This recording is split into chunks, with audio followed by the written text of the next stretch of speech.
बिहार में आम लोग भले ही महंगाई और बेरोजगारी से हलकान हो, लेकिन बिहार के माननीयों के अच्छे दिन आ गए हैं। बिहार सरकार ने विधायकों, विधान पार्षदों के लिए अपना खजाना खोल दिया है। उनके वेतन के साथ साथ भत्तों में बढ़ोतरी हुई है।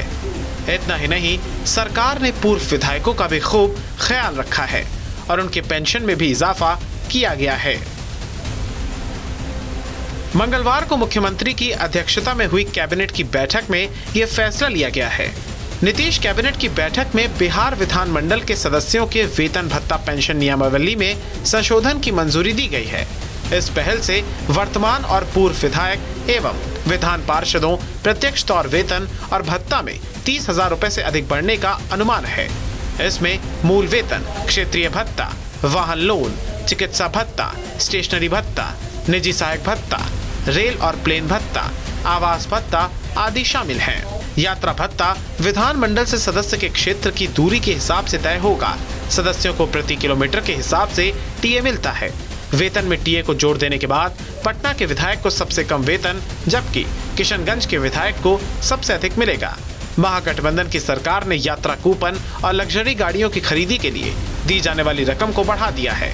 कैबिनेट की बैठक के बाद कैबिनेट विभाग के प्रधान सचिव ने सारे फैसले की विस्तृत जानकारी दी। तो वो जोड़ा गया है कि तो उस आदेश, ये आदेश था 2/11/16 का आदेश था, तो उससे पहले वाले भी 3/11/16 का था। तो उससे पहले वाले जो लोग भी हैं, जो हमारे भूतपूर्व सैनिक के आश्रित हैं, उनको भी यह सुविधा दी जाएगी। तो ये एक संशोधन नियमावली में किया गया था। पहले तो ये नियम था ही कि दोनों पेंशन मिलेगा, लेकिन उस आदेश की तिथि के बाद केवल इतना ही संशोधन किया गया है कि उस आदेश की तिथि के पूर्व के भी मामलों में यह सुविधा दी जाएगी। बिहार विधानमंडल के सदस्यों के वेतन भत्ता और पेंशन यह संशोधित कर दिया गया है और विभिन्न सुविधाओं में यह जो वेतन है, क्षेत्रीय भत्ता है, मोटर गाड़ी क्रय, ऋण हेतु सुविधा है, स्टेशनरी है, निजी सहायक हेतु भत्ता है, यात्रा भत्ता है, दैनिक भत्ता है, रेल विमान यात्रा, तो सभी भत्ते इनके, आवास भत्ता है, पेंशन है और पूर्व सदस्य का कूपन है, सारे भत्ते इनके परिवर्तित कर दिए गए हैं।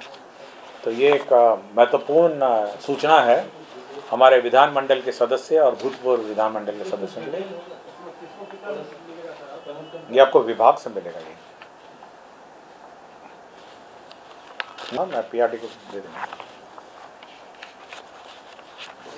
और हमारे जो सचिवालय में जो हमारे कैटेगरी 4 के 14 लेवल पेस बैंड के, उनको घरेलू सहायता भत्ता मिलता था, उसको भी संशोधित करके 3,000 रुपये को बढ़ा के जो न्यूनतम मजदूरी का जो दर है 11,190 वह परिवर्तित कर गया है। तो ये एक सरकारी जो ऑफिसर्स हैं, सचिव और सचिव से ऊपर वाले स्तर का, उनके लिए हैं। उनको एक घरेलू असिस्टेंस मिलता था, पहले 3,000 रुपये था 2008 में, उसको बढ़ा के अब न्यूनतम मजदूरी पर उसको फिक्स कर दिया है जो सहायक। कैबिनेट की बैठक में बाकी जितने एजेंडे थे उन सभी की जानकारी विस्तार से दी गई, लेकिन विधायकों और विधान पार्षदों के वेतन भत्ते के बारे में कैबिनेट विभाग के प्रधान सचिव ने विस्तृत जानकारी देने से इनकार कर दिया। उन्होंने कहा, इसकी जानकारी संबंधित विभाग से ही मिलेगी। विधायकों का वेतन भत्ता संसदीय कार्य विभाग के तहत आता है, उस विभाग से कोई जानकारी नहीं दी गई।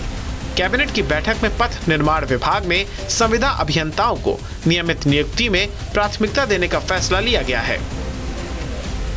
कैबिनेट की बैठक के बाद इसके अपर मुख्य सचिव डॉक्टर एस सिद्धार्थ ने कहा कि संविदा पर कार्यरत अभियंताओं को उनके हर एक साल के अनुभव के लिए 5 अंकों का वेटेज मिलेगा।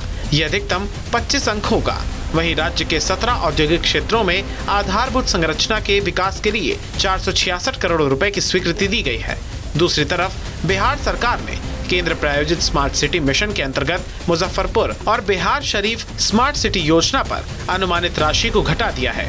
मुजफ्फरपुर स्मार्ट सिटी के लिए 5 अक्टूबर 2017 के निर्णय, जिसमें 1580 करोड़ की प्रशासनिक स्वीकृति दी गई थी, जिसे अब 982 करोड़ कर दिया गया है।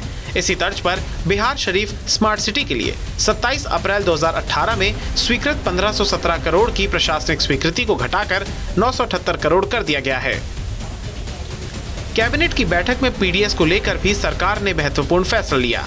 अब सरकार जन वितरण प्रणाली में लोगों को दिए जाने वाले अनाज की तौल की ऑनलाइन मॉनिटरिंग करेगी। कोई भी कम तौल करेगा तो उसे तुरंत पकड़ा जाएगा। इसे लेकर खाद्य एवं उपभोक्ता संरक्षण विभाग ने 5 सालों के लिए रेंटल बेसिस पर ऑनलाइन इलेक्ट्रॉनिक तराजू की व्यवस्था की है। इसके लिए 110 करोड़ 54 लाख रुपए की स्वीकृति की गई है।